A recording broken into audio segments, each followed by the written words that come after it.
Hello mga inday, ayan at nandito pa ako sa aking kusina at magluluto po ako ng adobong sitaw.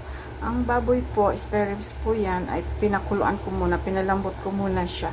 At ayan po ang ating sitaw at ang ating pong sibuyas, bawang at saka luya. Ang isa pong part ng luya at saka spring onion ay para po sa steamed fish ni Grandpa, steam na lapu-lapu. At igisa na po natin at malambot na yung aking baboy. Nilagay ko ng bawang, sibuyas at saka luya. Lagyan ko ng luya para matanggal yung amoy ng baboy. Ayan, okay na po. At lagyan na po natin ang ating sitaw. Yes, adobong sitaw na may baboy.